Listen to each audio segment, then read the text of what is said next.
आप लोगों को देखकर एक बात मुझे याद आई। एक बूढ़ी माता थी, उसका शरीर छूटने ही वाला था। बहुत भयभीत थी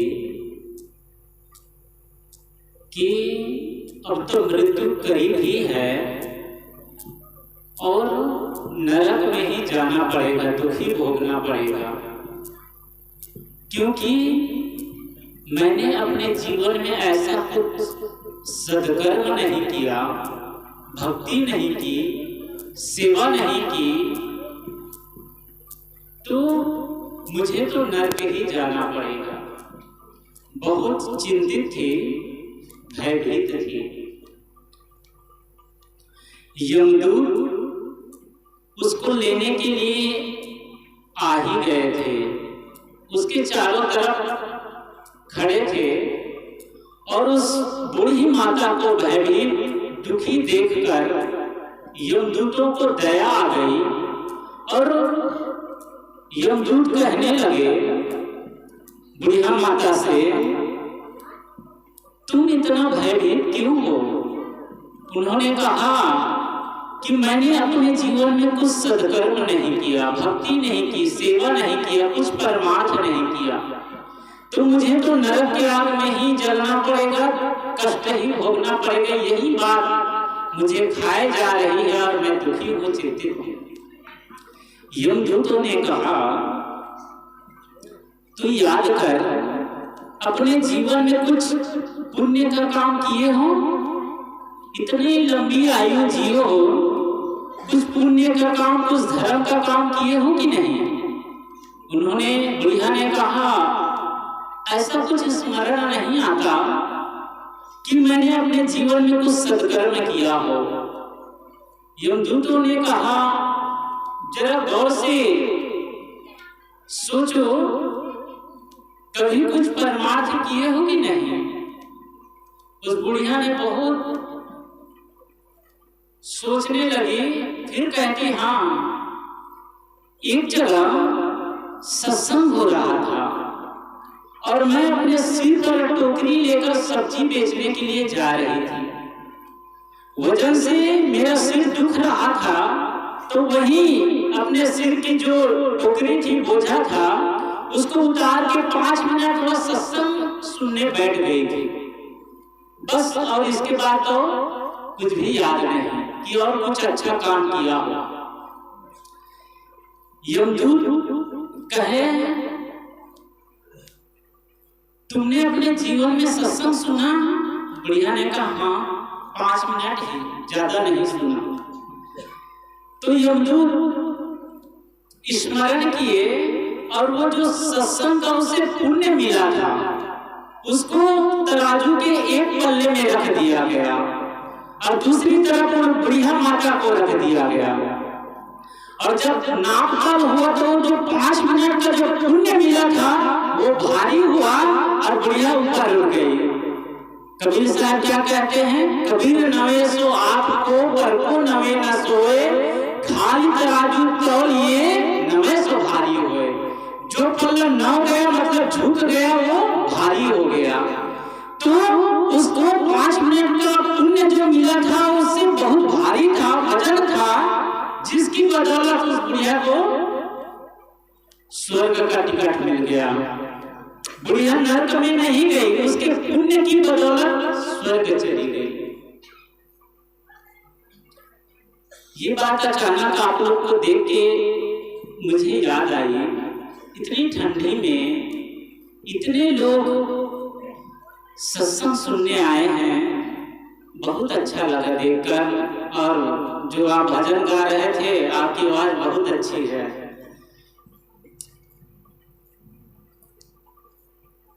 आइए कुछ अपने जीवन की यात्रा में एक कदम और शांति की ओर बढ़ाएं। जैसे किसान 8 महीने काम करता है खेत में, खेत की जुताई करवाता है, बीज डालता है, पानी पटाता है, खाद डालता है, निदाई करता है, और जब तक उसमें फसल अच्छी नहीं हो जाती, जब तक पककर तैयार नहीं हो जाता, तब तक बड़े लगन पूर्वक खेत में मेहनत करता है। उनकी मेहनत के फल स्वरूप फसल बहुत अच्छी हुई और बड़े बड़े पेड़ उगे। कहना चाहिए मक्के का बहुत हरा भरा। किसान देखकर बहुत खुश था कि मक्का मेरा बहुत अच्छा होगा, क्योंकि इसमें जो पेड़ आया है बहुत मोटा मोटा है और बढ़िया है, तो इसमें जब दाने आएंगे तो बहुत होगा, मेरी मेहनत रंग लाएगी और हमारे जीवन में समृद्धि आएगी। ऐसा किसान सोचता था फसलों को देखकर। जब उसमें फल लगे, मक्का हुआ, तो उसको भी देख देख कर बारंबार सोचता था कि कितना अच्छा फल आया है, इसमें कितने अच्छे दाने होंगे। काट के घर लाया, उसको डाली से मक्के को अलग कर दिया। जब छीलता है, उसके आवरण को हटाता है तो दाना नहीं। क्या हुआ?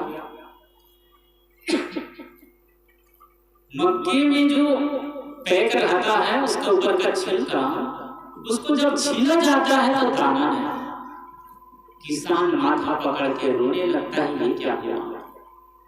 सारी मेहनत उस दाने के लिए ही थी, इतने जो हमने खर्च किए उस दाने के लिए, दाना ही नहीं, सारी मेहनत बेकार चली गई।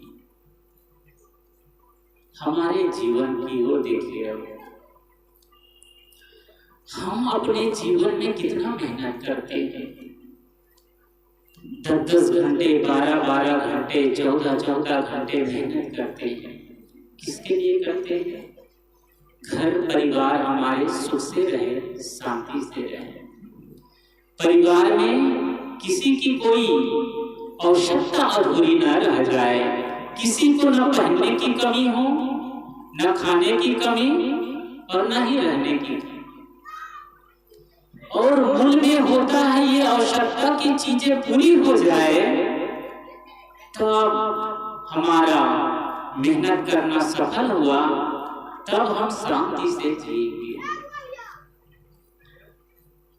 मेहनत किए तो साधन बहुत बढ़ गया, अच्छा पैसा कमाए, बैंक में बच्चों के नाम से डिपॉजिट कर दिए, अच्छे स्कूल में बच्चे को पढ़ाए भी, अच्छा सा मकान बना लिए, घर में गाड़ी भी आ गई, फसल तो बहुत अच्छी हो गई।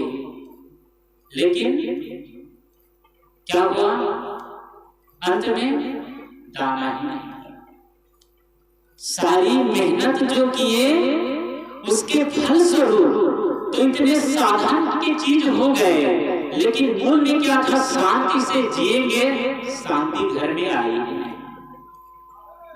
शांति तुल्य तपो नास्ति न संतोषात् परम सुखम न तृष्णा परो व्याधिनम च धर्मो दया परा। संत जन कहते हैं शांति तुल्य तपो नास्ति, शांति के समान कोई तप नहीं है, न संतोषात् परम सुखम, संतोष के समान कोई सुख नहीं है, न तृष्णा परो व्याधिनम, तृष्णा के समान कोई व्याधि नहीं है, रोग नहीं है, च धर्मो दया परा, और दया के समान कोई धर्म नहीं है। सद्गुरु कबीर कहते हैं दया धर्म का मूल है। गोस्वामी जी कहते हैं दया धर्म का मूल है, पाप मूल अभिमान। तुलसी दया न छोड़िए जब लग घट में। पंक्ति पूरा करें। तुलसी दया न छोड़िए जब लग घट में प्रमाण। तो सारी मेहनत हमारे शांति के लिए होता है। यदि घर में शांति नहीं आ रही है, हमारे जीवन में शांति नहीं है, तो फिर इतनी मेहनत तो सब बेकार ही जा रही है। क्यों? क्योंकि शांति के लिए ही हम सारी मेहनत कर रहे हैं। सुबह से उठते हैं, देखो ठंडी में किसान लोग सुबह ही उठते हैं, गाय रखे तो गाय को चारा खिलाते हैं, उसके लिए चारा काटने जाते हैं, फिर खेत में जाते हैं ठंडी में, कोई खाद छिड़क रहे हैं, कोई पानी पटा रहे हैं। कितनी लगन, कितनी श्रद्धा, बहुत मेहनत करते हैं। लेकिन बेचारे जब दाना नहीं पड़ा तो उसके दुख का तो कोई आर पार नहीं है। ऐसे ही इतना मेहनत करते हैं, जब जीवन में शांति नहीं आई तब तो हमारा इतना मेहनत बेकार ही चला जाएगा। तुलसी शांति समान सुख अपन दूसरों नहीं। शांति के समान कोई दूसरा सुख है ही नहीं। एक यात्री था, बगीचे की ओर जा रहा था। कुछ ही दूर में फूलों की बगीचा थी, उधर जा रहा था। जैसे जैसे बगीचे के करीब पहुंच रहा था, उधर से ठंडी हवाएं आने लगी, शरीर को स्पर्श करके ठंडी हवाएं गुजरने लगी। और थोड़ा आगे गया, खुशबू भी आने शुरू हुए। और थोड़ी दूर और पहुंचा, बस बगीचा नजदीक ही आने वाला है। वैसे वैसे फूलों की ताजगी, फूलों की खुशबू आ रही है और एहसास उसे होता है कि मैं सही दिशा में जा रहा हूं। क्यों? क्योंकि ये पैमाना है कि जिस दिशा में मैं जा रहा हूं उधर से फूलों की खुशबू आ रही है, ठंडी हवाएं आ रही, तो मेरी दिशा जीवन की ठीक है, मैं फुलवारी तक पहुंच ही जाऊंगा। ये भी हो सकता है कि जैसे जैसे हम निकट जाते जाए, ठंडी हवाएं कम होने लगे, सुगंध कम होने लगे, तो थोड़ा सा रुक के विचार करने योग्य है कि मैं जिस दिशा में जा रही हूँ वो दिशा सही है कि नहीं। मैं उस फुलवारी की, उस बगीचे की ओर ही जा रहा हूँ कि नहीं। क्यों? क्योंकि मैं जैसे जैसे करीब जा रहा हूँ, ये ठंडी हवाएं कम हो रही है, फूलों की जो कोमलता थी, फूलों की जो खुशबू थी, वहां आना बंद हो रहा है। तो मेरी दिशा लगता है सही नहीं। वहां एक बार रुक के थोड़ा विचार करे, थोड़ा पूछ ले कि मेरी दिशा सही है कि नहीं। अब अपने जीवन की ओर देखिए। हम अपने जीवन की ओर देखें कि हमारे जीवन में शांति बढ़ रही है कि नहीं, हमारे जीवन में आपस का प्रेम बढ़ रहा है कि नहीं, हमारा स्वभाव सुधर रहा है कि नहीं। जैसे कोई दुकानदार होता है तो दुकानदार दुकानदारी करता है, तो जिस दिन दुकानदारी अच्छी चली वह दुकानदार बहुत खुश होता है कि आज मेरी दुकानदारी अच्छी चली, आज अच्छी बिक्री हुई। 9-10 बजे भी अपने दुकान को बढ़ाता है ना, तो उसके चेहरे की प्रसन्नता देखिए कि आज मेरी दुकान बहुत अच्छी चली। और जिस दुकानदार की दुकान नहीं चली उसको देखिए, उसके चेहरे को बेचारा मायूस, दुखी रहेगा, क्योंकि आज होने ही नहीं हुआ। दिन भर ऐसे मक्खी भगाते बैठे रहे। यदि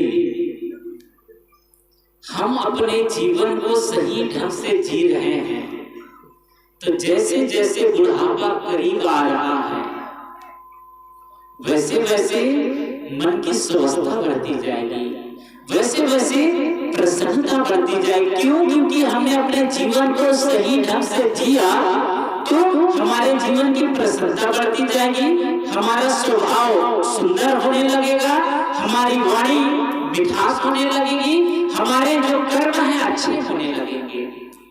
एक शिष्य ने अपने गुरु से पूछा, गुरुदेव, ज्ञान प्राप्ति के बाद और ज्ञान प्राप्ति के पहले आप वही काम करते थे जैसा आज कर रहे हैं, वही ज्ञान प्राप्ति के पहले भी कुएं से पानी भरते थे, आज भी भर रहे हैं। ज्ञान प्राप्ति के पहले भी आप भोजन करते थे, अभी भी कर रहे हैं। ज्ञान प्राप्ति के पहले भी आप बातचीत करते थे, अभी भी कर रहे हैं। सारा कार्य तो आपका वैसा का वैसा ही हो रहा है, बदलाव तो कुछ दिखता ही नहीं। गुरु ने गंभीरता से कहा, हाँ बेटे, मैं ज्ञान प्राप्ति के पहले भी पानी कुएं से निकालता था, लेकिन उस समय निकालने में और अब निकालने में बहुत अंतर हो गया है। मैं पहले भी बोलता था, अब भी बोलता हूँ, लेकिन पहले की बोलने और अब बोलने में बहुत अंतर है। पहले भी मैं देखता था, अब भी देखता हूँ, लेकिन देखने देखने में बहुत अंतर हो गया। पहले भी मैं सोचता था, अभी सोचता हूँ, सोचने सोचने में बहुत अंतर हो गया है। पहले भी मैं कुछ काम करता था, अभी करता हूँ, लेकिन करने करने में बहुत अंतर। जो आदमी जीवन को तराशता है, कोहिनूर हीरा, दुनिया के सबसे बड़ा हीरा, जो गोलकुंडा के खदान में, जो देश की पहली खदान गोलकुंडा वहां मिला था, उसको जिसे मिला था हीरे का पता ही नहीं था। ऐसे ही चमकता हुआ देखकर उसके बच्चे खेल रहे थे, चमकता हुआ देखा, घर ले आए, बच्चे खेलते थे, उसे पता ही नहीं था कि ये हीरा है। एक सन्यासी उसके घर में आया, उसने कहा, तू इस बंजर भूमि में कब तक मेहनत करता रहेगा? जाओ उस भूमि की तलाश करो, उस जमीन की खोज करो जहां जमीन सोना उगलती है। उसे एहसास हुआ, उस खेत के जो मालिक था उसको पता ही नहीं था कि यहाँ हीरे का खदान है। उन्होंने कहा, सचमुच कहते हैं आप, ये बंजर भूमि में है, कुछ उपजता भी नहीं। वो अपने खेत को बेच दिया और चला गया कि वह कौन सी जमीन है जहां जो जमीन सोना उगलता है। जगह जगह बहुत भटका, और जमीन से जो पैसा आया था वह भी भटकते भटकते खर्च हो गया, और जगह जगह जौहरी से मिला कि भैया हीरे और सोना कौन सी जमीन उगलता है, तुम पता बताओ। तो इतने यात्रा के दौरान उसे हीरे की परख हो गई। हीरे उगलने वाली जमीन, सोना उगलने वाली जमीन तो उसे कहीं नहीं मिला। थक हार कर अपने घर पर आता है तो देखता है कि हीरे से मेरे बच्चे खेल रहे हैं।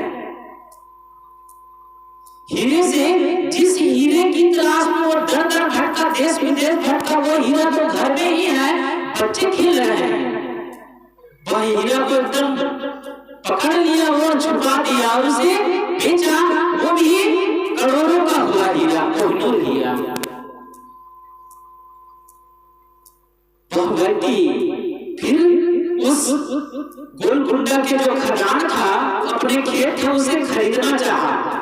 उसे हैदराबाद के जो राजा थे उन्होंने खरीद लिया था, उसको दिया नहीं, क्योंकि उसके दरमियान सारे जगह प्रचार हो गया था कि ये हीरा इसी जमीन से निकली हुई है, तो राजा बेचा नहीं उसे। और वहां से कहते हैं देश विदेश जहां जितने जगह हीरा गया उसी खदान से गया।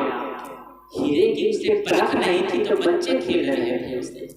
जब हीरे की परख हुई तो उसे लेता है और जब बेचता है तो वही उसके कई पीढ़ी बैठे बैठे खाए, तो भी उसकी जो मुनाफा हुआ था।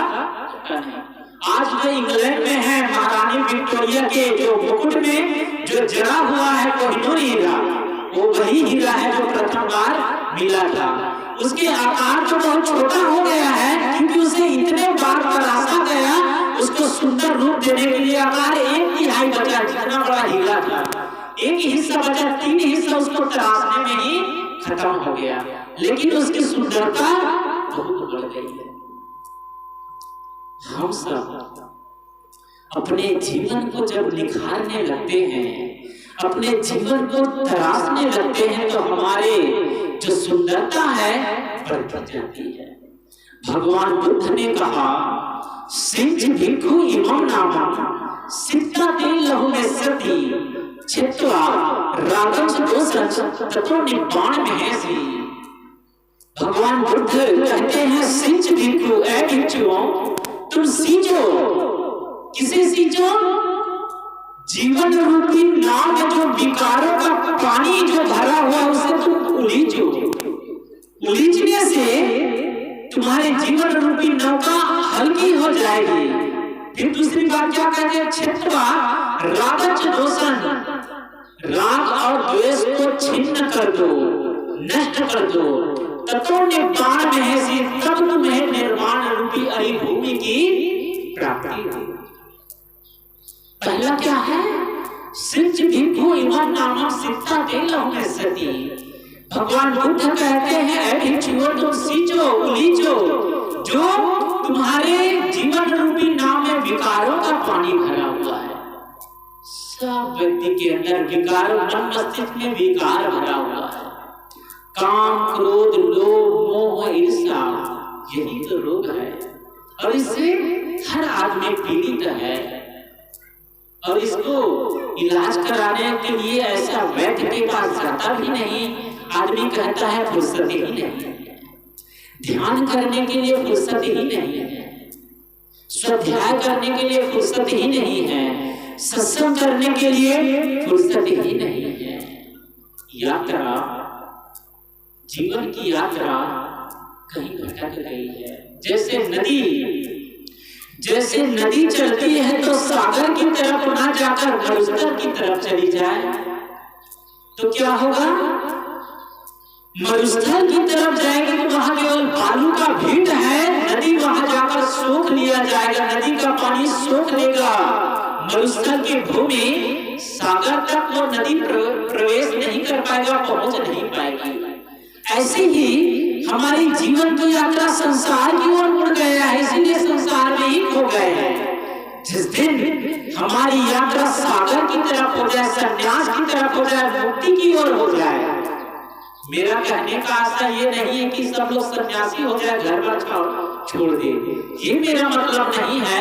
मेरा मतलब ये है कि आदमी घर में ही रहकर थोड़ा ध्यान के लिए समय निकाले, थोड़ा स्वाध्याय के लिए समय निकाले, थोड़ा एकांत सेवन के लिए समय निकाले, थोड़ा मनोनिग्रह के लिए समय निकाले, तो ये जो विकारों का पानी भरा हुआ है वो निकल कर जाएगा। जैसे कुआं, पहले क्या होता था? कुआं होता था तो गांव में एक दो कुएं होते थे, वहां से सारी गांव के लोग जाकर पानी निकालते थे। मैं जब छोटा था तो अपनी जो दीदी लोग जाती थी पानी भरने के लिए, गांव में बहुत दूर था मीठा पानी। अपने जो मेरा जन्मभूमि है तो वहां से बहुत दूर था कुआं का पानी, तो दीदी लोग जाती मीठा पानी लाने के लिए, पीने के लिए, तो मैं भी चला जाता पीछे पीछे। क्यों चला जाता? क्योंकि जिसके घर में कुआं था उसके घर में आम का पेड़ था और वो आम बहुत मीठा था। तो आम जब फल लगा था तो खाने के लिए जब तक वो लोग पानी निकालती, बाल्टी भरती रहती, तब तक हम चले जाते उधर साइड में और पत्थर मार के आम गिराते, दो चार जेब में रख लेते, फिर आ जाते पानी भरने के लिए, फिर जाते आम खाने के लिए जाते। ऐसे आम खाने के लिए जाते तो घर वाले भगा देते। तो वही एक बहाना था कि जो बहन लोग जाते उन्हीं साथ में जाते, उनके पानी भरते तक आम गिराते और जेब में भर के ले आते। छोटे थे, उतना ज्ञान भी नहीं था कि दूसरे के आप बिना पूछे खाना भी नहीं चाहिए। ये तो जब गुरु की शरण में आए तब पता चला कि किसी की भी चीजें बिना पूछे उठाना नहीं चाहिए, क्यों ही ऐसी ही पड़ी क्यों न रह जाए। बचपना थी, जानते नहीं थे।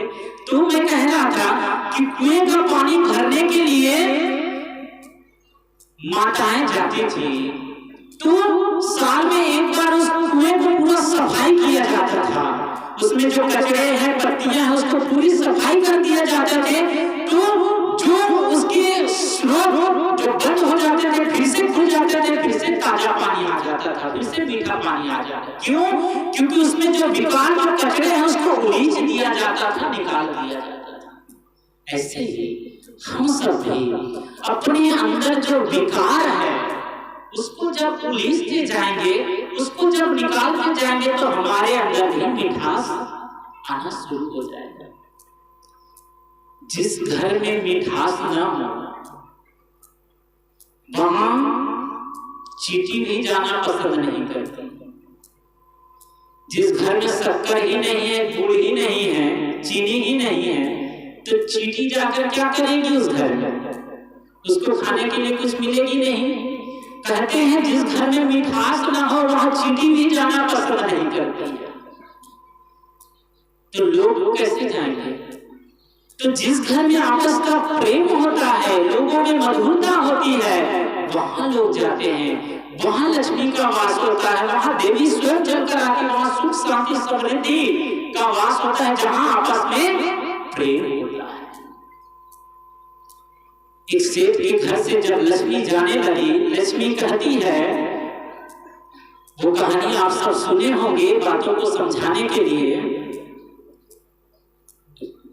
कि शेर जी रात में सोए थे तो रात में उसे सपना आया कि देवी लक्ष्मी उस घर से जा रही है और शेर जी से कहती है कि शेर जी तुमने मेरी बड़ी सेवा की है, बहुत सम्मान दिया, लेकिन मेरा ये नियम है किसी भी घर में मैं 100 वर्ष तक रहती हूँ उसके बाद मैं दूसरे घर चली जाती हूँ, उस स्थान को मैं छोड़ देती हूँ।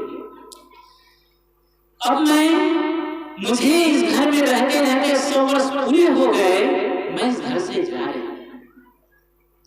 शेर जी लक्ष्मी जी की बात सुनकर तो रोने लगा।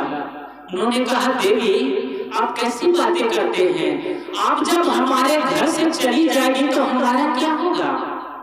हम तो सब कंगाल हो जाएंगे, हम तो दाने दाने के लिए तरस जाएंगे, हम अपने बाल बच्चों की परवरिश कैसे करेंगे? आप हमें छोड़कर न जाए। देवी लक्ष्मी कहती है नहीं, मेरा ये नियम है, मैं किसी भी घर में 100 वर्ष रहती हूँ, रहते रहते 100 वर्ष पूरे हो गए और मैं जा रही हूँ। शेर जी जब बहुत रोने लगते हैं तब देवी लक्ष्मी कहती है कि ऐसा करो तुम कोई एक वर मांग लो, मैं जाने से पहले कोई एक वर दे देना चाहती हूँ। शेर जी तो अब असमंजस में पड़ गए, अब मांगे तो मांगे क्या, कौन सा वर मांगे? उन्होंने कहा देवी आप मुझे एक दिन का मोहलत दे दीजिए, मैं अपने परिवार के लोगों से थोड़ा पूछ भी लूं, थोड़ा राय मशविरा ले लूं कि कौन सा वर मांगना है। यदि आप जाना ही चाहते हैं तो आप जाए, हमारी क्या स्वास्थ्य है कि आपको रोक सके, लेकिन मुझे एक दिन का समय दे, मैं अपने परिवार के लोगों से थोड़ा पूछ लूं। याद रखें कोई भी काम करने के पहले जब घर के लोगों में राय मशविरा कर लिया जाता है तो वह काम अच्छा होता है। माँ अपने अनुसार घर को चलाना चाहती है, पिता अपने अनुसार घर को चलाना चाहती है, बेटा अपने अनुसार चलाना चाहता है, बहू अपने अनुसार चलाना चाहती है, सब अपने अपने अनुसार चलाना चाहेगा तो सोचे घर को कौन चलाएगा? पिता अपने चलाने को सोचे, माँ अपने चलाने को सोचे, बेटा अपना चलाने को सोचे, बहू अपनी चलाने को सोचे, सब जब अपने अपने चलाने को सोचे तो घर को कौन चलाएगा? घर को तो वह चलाएगा जब आपस में संगठन होगा, आपस में प्रेम होगा। जब ये हाथों में ये उंगली का है मैं तुम्हारा सहयोग नहीं करूंगी कोई भी काम में, दूसरा का है मैं भी तुम्हारा सहयोग नहीं करूंगी, तीसरा का है मैं भी तुम्हारा सहयोग, सब कहे हम क्यों आपस में सहयोग करें? तो इससे छोटा सा काम ही कुछ लेख लिखना होगा भी नहीं होगा। जब आपस में सब मिल जाते हैं तो बड़े से बड़े काम भी होता है। इसी प्रकार जब परिवार में एकता होती है, परिवार में संगठन होता है, आपस में राय मशविरा ले लिया जाता है, तब बड़े से बड़ा काम होता है, वह काम अच्छा होता है। तो कि कहने पर देवी लक्ष्मी एक दिन का मोहलत दे दिए। सुबह हुई तो अपने सपने के बारे में सेठ जी बताए और सबसे राय मशविरा लिए कि कौन सा वर मांगे। बेटा को कहते हैं तो बेटा कहता है पिताजी क्या है, यश मांग लीजिए, सब जगह हमारा मान सम्मान हो, इसी के लिए तो लोग सारा उपद्रव करते हैं। क्या क्या करते हैं लोग, बहुत नाम शनाम काम भी करते हैं कि हमारा यश हो।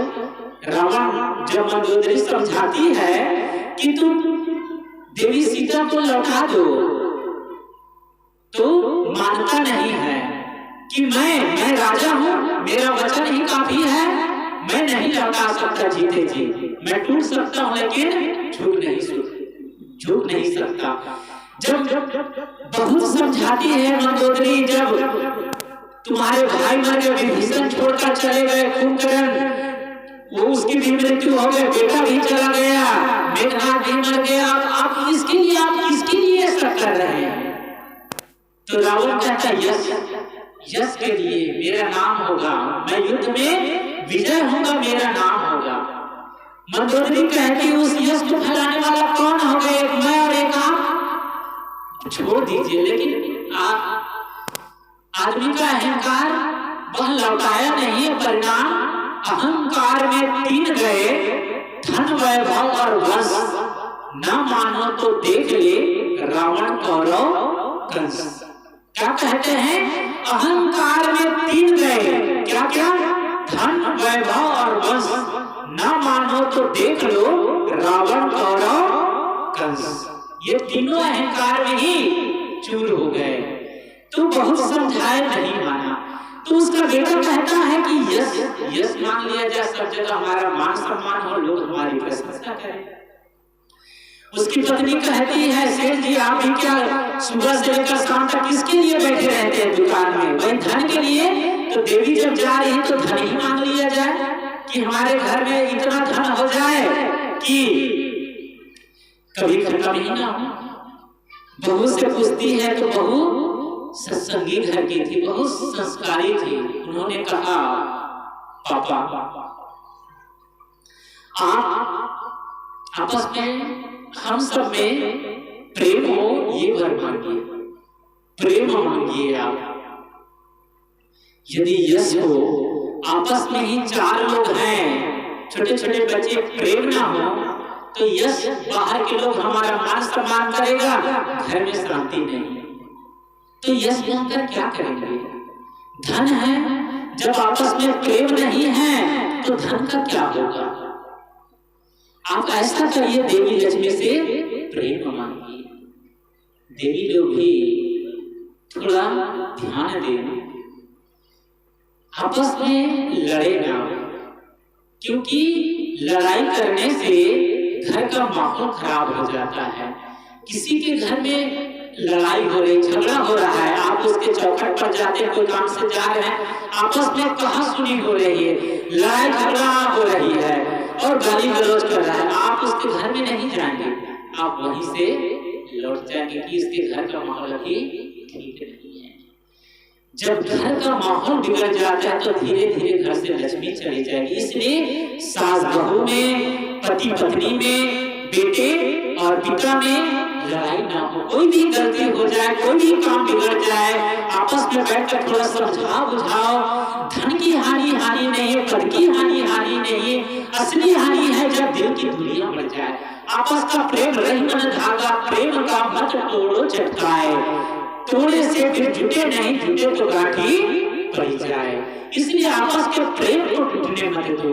तो वो घर की जो बहू थी उन्होंने कहा पिताजी आपस का प्रेम मांग लीजिए। फिर दूसरे दिन सेठ जी देवी का आह्वान करता है, याद करता है, देवी प्रकट होती है। उन्होंने कहा देवी आप हमें प्रेम दीजिए, आपस में हम जितने सदस्य हैं प्रेम से रहें, सुख से रहें, शांति से रहें, यही वर दीजिए। देवी कहती है ये राय तुम्हें किसने दिया। उन्होंने कहा कि मेरी जो बहू है उन्होंने दिया। देवी लक्ष्मी कहते हैं कि तुम बहुत सौभाग्यशाली हो कि तुम्हें ऐसी बहू मिली है। अब मैं इस घर से कहीं नहीं जाऊंगी, फिर से मैं इस घर में 100 वर्ष रहूंगी। सेठ जी कहते हैं क्यों आप तो जाने वाले थे? तो सेठ जी देवी लक्ष्मी ने कहा जहाँ प्रेम होता है वही तो मेरा वास होता है। देवी लक्ष्मी फिर से उस घर में रहने के लिए आ जाती है। देवी कहती है जहाँ प्रेम होता है वही मेरा वास होता है। तो पारिवारिक शांति के लिए आपस का प्रेम होना बहुत जरूरी। किसी पर शासन करने के लिए, किसी पर शासन करके आप किसी के दिल को जीत नहीं सकते। वहाँ तो विनम्रता चाहिए, वहाँ तो प्रेम चाहिए। सतगुरु कबीर कहते हैं प्रेम पाठ का चोल ना पहिर कबीर नाच, पानी दीन हो तास को जो तन बोले साज। ऐ लोगों, तुम प्रेम रूपी अंगरखा पहनकर नाचो, अर्थात आपस में एक दूसरे से व्यवहार करो। ये विश्व प्रकृति उसी के जीवन में चमक देती है जो सत्य को धारण करता है अपने जीवन में। तो आपस में प्रेम हो, संगठन हो, तभी परिवार में शांति बनी रहेगी। ताकत की जरूरत तभी पड़ती है जब कुछ बुरा करना हो, वरना दुनिया में सब कुछ पाने के लिए प्रेम ही पर्याप्त है। कुछ बुरा करना हो, लड़ाई करना हो, झगड़ा करना हो, कुछ गलत करना हो, तभी ताकत की जरूरत पड़ती है, वरना दुनिया में सब कुछ पाने के लिए प्रेम ही पर्याप्त है। आप प्रेम से बोलिए, प्रेम का व्यवहार करिए, मधुरता से एक दूसरे से पेश आए, तो आपस में प्रेम बढ़ेगा, संगठन बढ़ेगा, घर में सुख शांति का वास होगा, आपका घर स्वर्ग हो जाएगा। तो मैं अपनी बात की शुरुआत की थी कि शांति तुल्य शांति के लिए ही सारी हम मेहनत करते हैं। मैंने किसान का उदाहरण दिया कि किसान की सारी मेहनत उस दाने के लिए होता है, अन्न के लिए होता है, लेकिन फसल तो बहुत बड़े बड़े हुए, बड़ा सुंदर किसान देखकर बहुत हर्षित हो रहा है कि बढ़िया फसल होगा, बढ़िया दाना होगा, लेकिन उसमें दाना ही ना आए तो सारी मेहनत उसकी बेकार हो जाएगी। इसी प्रकार साधन आदमी के पास पर्याप्त हो जाए लेकिन घर में शांति ना हो तो फिर आपकी जीवन की जो दिशा है उसको ठीक करने की जरूरत है, क्योंकि शांति है, मन की शांति सबसे बड़ी दौलत है। इस शांति के लिए ही सारी हम मेहनत करते हैं, परिश्रम करते हैं। हमारे मन में शांति हो, मन में शांति कब आए? जब परिवार में शांति हो। मैंने किसा जैसे जैसे बुढ़ापा आती जाए वैसे वैसे हमारा जीवन सुंदर होता जाए, तो हमें समझना चाहिए कि हम फुलवारी की ओर ही जा रहे हैं, हम मुक्ति की ओर ही जा रहे हैं, हम शांति की ओर ही जा रहे हैं। नहीं जा रहे हैं तो थोड़ा जीवन को थोड़ा बदलने की जरूरत है, थोड़ा अपने आप को सिंहावलोकन करने की जरूरत है, तो हमारा जीवन अच्छा हो जाएगा।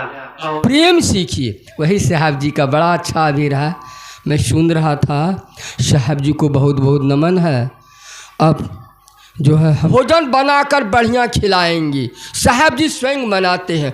और यदि भारत में कहीं, बिहार में कहीं कबीर का है आप आश्रम, तो उसके जैसा कहीं है ही नहीं आश्रम। सदगुरु पारक संस्थान कसवा जो पूर्णिया में है, तो साहब जी को नमन है। साहब जी थोड़ा सा बैठ जाएंगे, भोला साहब मल्यार्पण होगा, थोड़ा सा बैठ जाइए तब से। अब हम लोग चूँकि समय बहुत हो गया, मल्यार्पण करेंगे।